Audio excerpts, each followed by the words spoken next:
Hi, my name is Maya. I'm a Renaissance woman and I'm here to help you grow. We're going to be talking about the idea that you can't learn everything from a teacher, right? Okay, pretty simple. There's only so much information that you can gain from someone talking at you. Much of it has to be experienced. I just read Siddhartha for about the fourth time. It's one of my favorite books. And that's a lot of what this is about him having to take his own journey and to be able to fully understand the world, to be able to reach nirvana, to find peace, all of that. I'm also reading the Bible, which I think is an interesting comparison here, because with the Bible, it's something that you're supposed to follow. You're supposed to listen to it completely. You know it's correct, right? But then, or you assume so if you're a Christian and you're following it, you know that it's the word of God and that it's correct and that you should follow these things. But ultimately, we are still always going to keep making the same mistakes and keep falling into the same pitfalls that the same people in the book fell into, because there's only so much you can learn from somebody telling you. Life is not a linear timeline, okay? Like you see a historical, like a history textbook, and you see like on the timeline, it's like, okay, they were born here, they got married here, they went to war here, they died here, and it's just one long line, but you're missing all of the gray and the places where they went back and they had to relearn something. And so I like to think of life more like a spiral. Life is a spiral. Okay, so you're starting here, you're a little baby and you're moving around, and you don't really circle all the way back around until here, and then you see, or maybe here, where you like learn a lesson that you've kind of already learned before, but you're learning it in a different way. And life just keeps going and going like that. And there's even a quote, there's a couple of them in Siddhartha, where it says, so he's talking to his friend Govinda, and Govinda and Siddhartha are kind of foils in this book. Govinda is somebody who follows the straight and narrow path. He finds this religious leader, this other Buddha, and he goes, I'm just going to follow him all the way to the ends of the earth. And Siddhartha is like, yeah, he's reached enlightenment. I don't think I'm going to get what I need just by following him. And so they have this conversation pretty early on in the book. Govinda says, we have learned much, Siddhartha. There still remains much to learn. We're not going in circles, we're going upwards. The path is a spiral and we've already climbed many steps. Siddhartha said, how old do you think is our oldest Samana, our worthy teacher? And Govinda says, I think the eldest would be about 60. And Siddhartha says, he's 60 years old and has not attained nirvana. He will be 70 and 80, and you and I, we shall grow as old as he. Do exercises and fast and meditate, but we will not attain nirvana, neither he nor we. I believe that amongst all, probably not even one will attain nirvana, because we find consolations, we learn tricks with which we deceive ourselves. But the essential thing, the way, we do not find. So with that, he's saying like the way is your own path. And if you're just following somebody else's path or somebody else's technique or way, it's not your way. It's not even the way. By this point in the book, Govinda and Siddhartha have been on like a path with the Samanas, which are ascetics, people who kind of deny themselves, they fast, they meditate, and they are basically homeless. They rely on other people to give to them. And so Siddhartha talks about, I suffer thirst, and on this long samana path, my thirst has not grown less. I've always thirsted for knowledge, always been full of questions. Year after year, I've questioned the Brahmins. Year after year, I've questioned the holy Vedas. Perhaps, Govinda, it would have been equally good, equally clever and holy if I'd questioned the rhinoceros or the chimpanzee. I've spent a long time and have not yet finished in order to learn this, Govinda, that one can learn nothing. Okay, and so that comes back around to the spiral. You may think you have learned a lesson, right? You learn a lesson here and you keep moving. You say, I've learned this lesson, and then you come all the way back around to this same lesson somewhere else in your life. So let's say you have sex before marriage and you realize you feel poorly about it. You realize this didn't make me feel half as good as I thought it would, at least not afterwards. Maybe during it was great, but afterward I felt awful.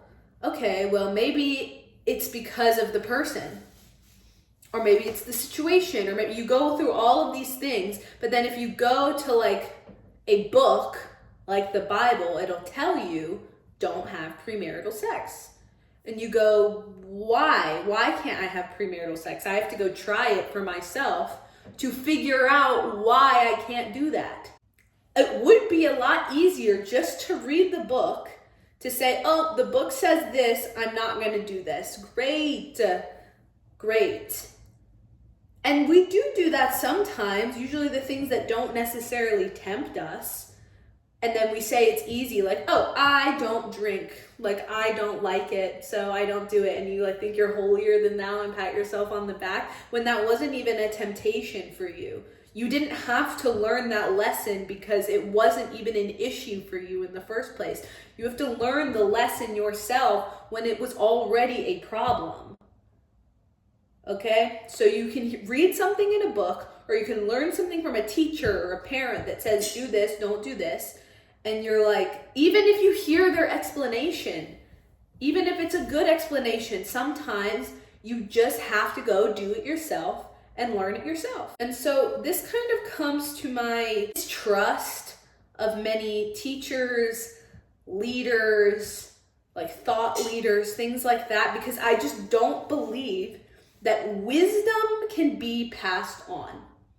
I think knowledge can be passed on from person to person, but you cannot pass wisdom. And I was reading this in the Bible too, because it was in Proverbs. There's a lot in Proverbs that's like, just listen to the wisdom, listen to the wisdom. This is the wisdom. If you don't follow the wisdom, then this, that, and the other thing.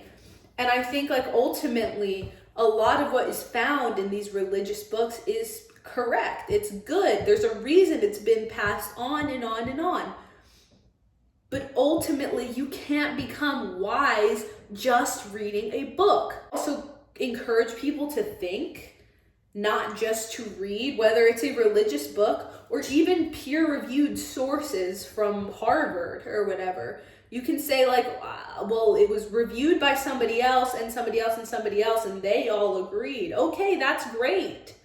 That's really great, actually. That a lot of people, and by a lot of people, I mean like 5 people agree on something.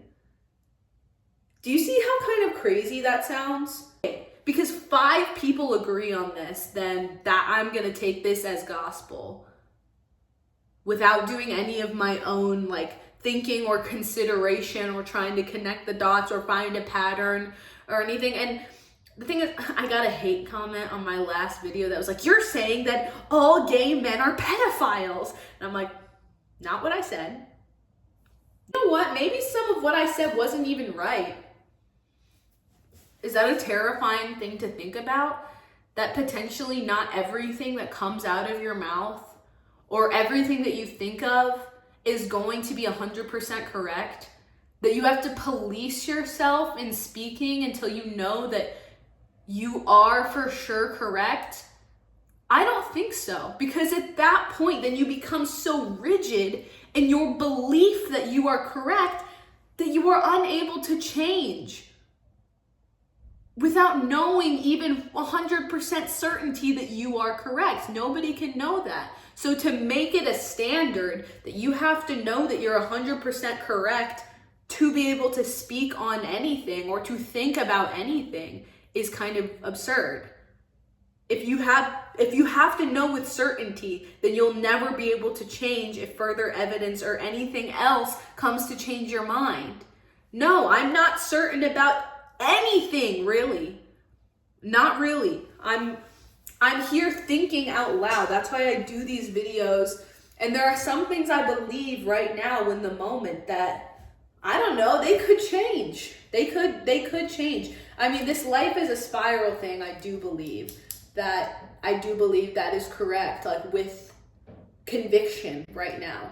I don't know, maybe a better concept will come up that better explains it for me later in life. Does that mean I'm wrong right now? Not necessarily. So I take some issue with people who are like thought leaders or like, I'm gonna pass my wisdom. If you listen to this podcast or if you read my book, you'll be able to gain the wisdom without the experience of gaining the wisdom. That's why, okay, so I went to acting school. The biggest thing I learned though is that people are gonna tell you things, tell you that this is the right way to do it. I have to let technique go in order to become a fuller artist. It's hard to comprehend because when you're in school, it's kind of like technique, drill it in. This is what you're doing. This is how you do it. This is how you'll get the best result. And then once you go out into the world, you go, okay, I have this technique. Why do I feel so rigid though? Why am I at an audition or in a rehearsal and I feel like so stifled by this technique that works? I know it works. I've seen it work well, but why does it feel so stifling? And the reason is because you've learned the technique from somebody who has wisdom, okay? This person has wisdom. They learned the technique by coming up with it, by failing, by making mistakes, by cultivating this technique, and now they're trying to imbue the wisdom onto you. And so you can take it in, you can take in the knowledge aspect of like, okay, I know if I like send my core down and I do this with my voice and I do this with my eyes, then people will engage with me more. I know if I speak a little lower, this will work, you know, like you'll want to listen in. Like I know that that's the technique. Do I know exactly why or what the failings were that brought you to that technique and why exactly it works? No. There are some people who don't need to understand why. They can just take in the knowledge, apply it, and just do it. And they're just like, yup, I don't really care if I know why. And those people are awesome. They are. They're really awesome. Like we need people like that in the world who can just like follow, who can just do the thing and not think about it. But for many of us, no, we think about things and we need to know why, and we need to create the path for ourselves. And so in learning these acting techniques, I got a lot of information from it and like could see it working, but the reason why didn't come. So I'm like, okay, unfortunately, I have to create my own technique based on these other techniques, which is what this other teacher did, right? She learned all of the techniques before, and then she said, I need to know why. I need to create a system that works for me. And she created that system for her, and now she knows why, and it's the ultimate technique for her, and it works for many people. The knowledge itself is not enough to gain the wisdom, and that's what Siddhartha was kind of struggling with here. He was saying, like, I have always thirsted for knowledge. I'm full of questions. I can't just blindly follow. I have to know the why. I have to know how you got there. Because a lot of people are comforted by the idea that there is an answer. That there's an answer to the questions. It says the world was sick. Life was difficult. And here there seemed new hope. Here there seemed to be a message, comforting, mild, full of fine promises. And that's what a lot of modern wisdom. This wasn't meant to be a call out of modern wisdom. For example, I watched the video with Alison Armstrong, and she's talking about like relationships with men and how you need to behave and all of that. And I'm like, this is helpful. I can't put any of this into perspective until I'm literally practicing it. And then when I'm practicing it, I'm sure that other things are gonna come up where I'm like, okay, I don't see how this is working. Or like, I don't see how this makes sense. Why does this work this way? Why do men work this way? Why do women work this way? It's like the problem with thinkers and religion, right? Because like the Buddha says in this book, when Siddhartha's talking to him, he says, the teaching which you've heard is not my opinion, and its goal is not to explain the world to those who are thirsty for knowledge. Its goal is quite different. Its goal is salvation from suffering. Salvation from suffering. It's not to explain anything. And even with the acting example, the reason the technique works is to create a good actor. The why you created a good actor through this technique is quite irrelevant. They just know it creates a good actor. And so Siddhartha has an awakening, just as a lot of us do, that there was this desire to have teachers and to listen to their teachings. He had left the last teacher he had met, even he, the greatest and wisest teacher, the holiest, the Buddha. He had to leave him. He could not accept his teaching. And so he asked himself, what is it that you wanted to learn from the teachers?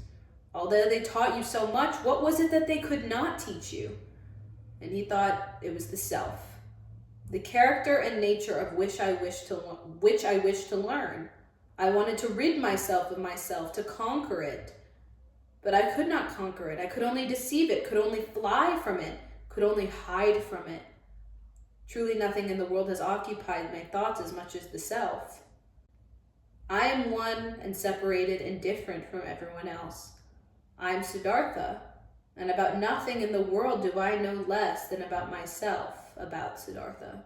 If you're just listening to somebody else in someone else's path, you don't even learn, yourself, what it is that you think. You're just taking in everyone else's thoughts and assuming them as your own, but they're not your own.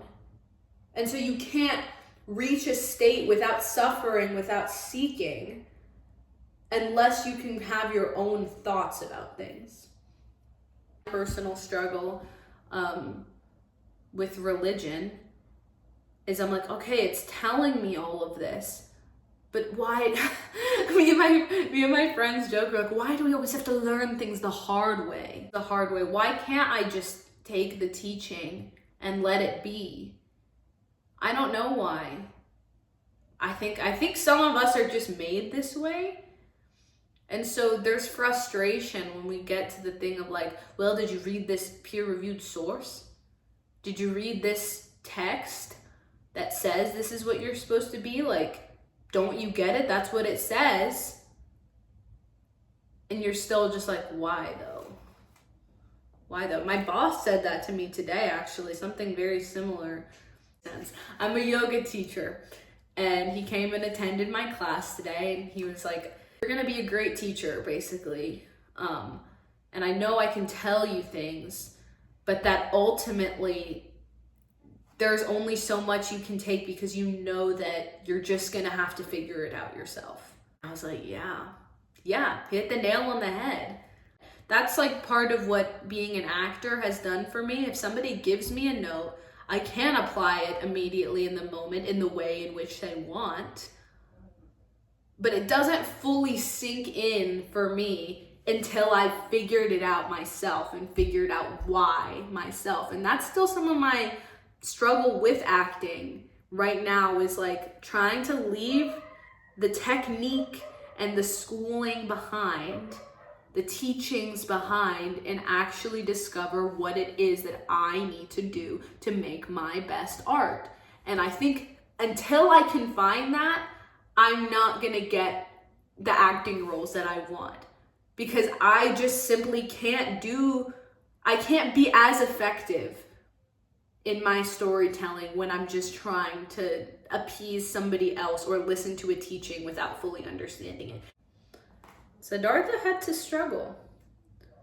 So, because Siddhartha started as an ascetic, fasting, meditating, denying himself, meets the Buddha, decides I need to go learn all of the life myself. If I just keep following you, I'm not gonna learn anything. I'm just gonna be trying to follow what you did. And so he learns business, he learns the art of love, and he eventually falls. He falls. He becomes a person that he didn't even want to be initially. Like, he becomes kind of a drunk and like a slob and a gambler and all of these things, learning these lessons, and gets to the point where he has to leave that all behind too. He almost kills himself because he says, "Was there any kind of filth with which he had not besmirched himself? Any sin and folly which he had not committed? Any stain upon his soul for which he alone had not been responsible? Was it then still possible to live? Was it possible to take in breath again and again, to breathe out, to feel hunger, to eat again, to sleep again, to lie with women again?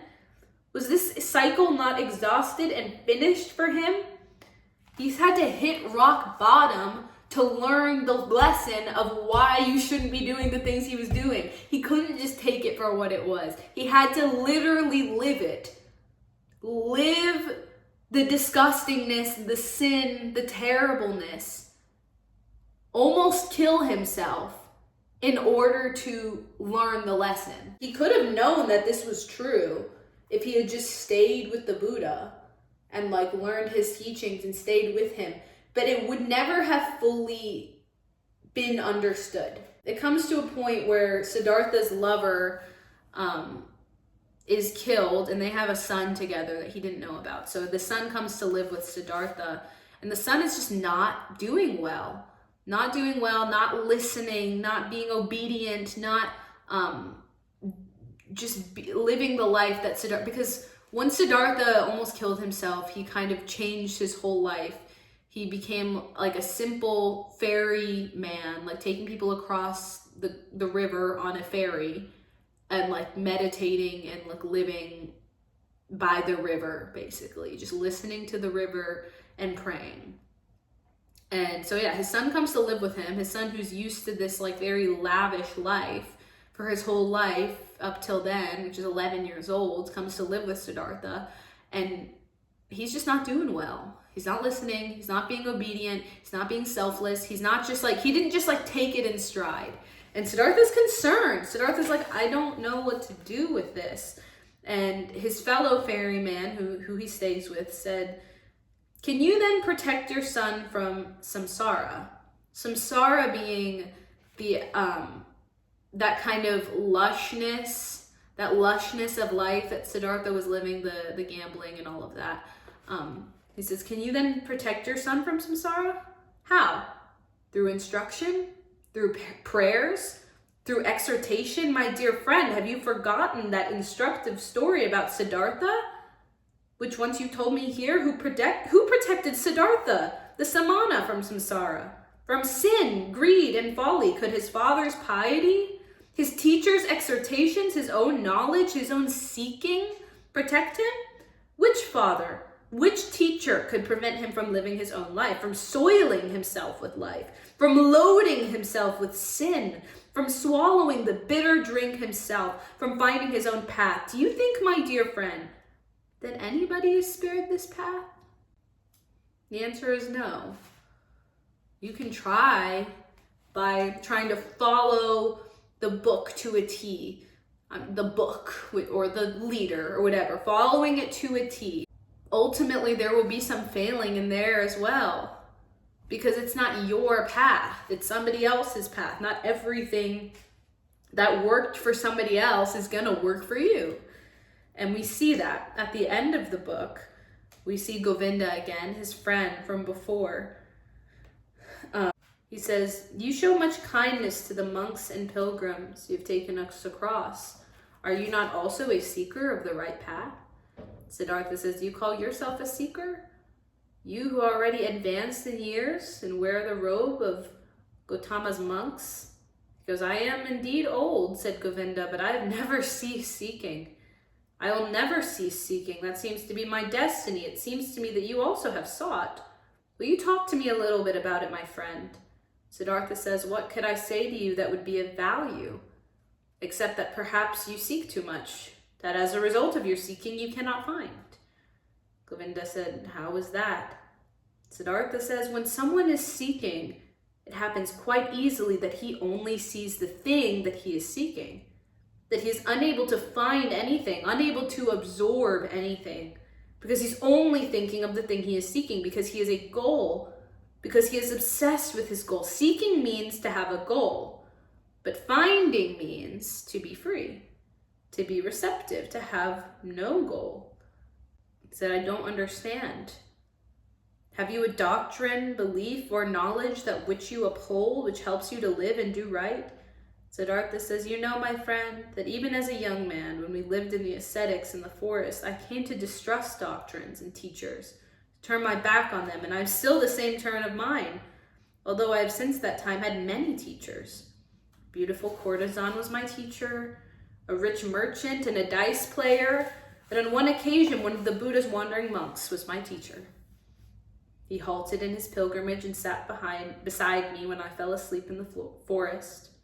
I learned something from him and am grateful to him. Most of all, I learned from this river and from my predecessor, the other ferryman. He was a simple man. He was not a thinker, but he realized the essential as well as Gautama. He was a holy man, a saint. And Govinda's like, but have you not figured it out? Have you not had certain knowledge yourself? And Siddhartha's like, yeah, I've had thoughts and knowledge here and there, sometimes for an hour, sometimes for a day. I become aware of knowledge just as I feel life is in one's heart. He said, I've had many thoughts, but it'd be difficult for me to tell you about them. Wisdom is not communicable. The wisdom which a wise man tries to communicate always sounds foolish. There is knowledge to be gained from teachers, of course.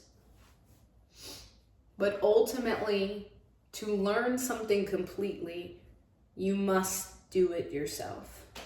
There's nothing you can read in a book, read in a study, watch on TikTok or TV, listen to in a podcast, even hear from another person, somebody you love, your parent, your partner.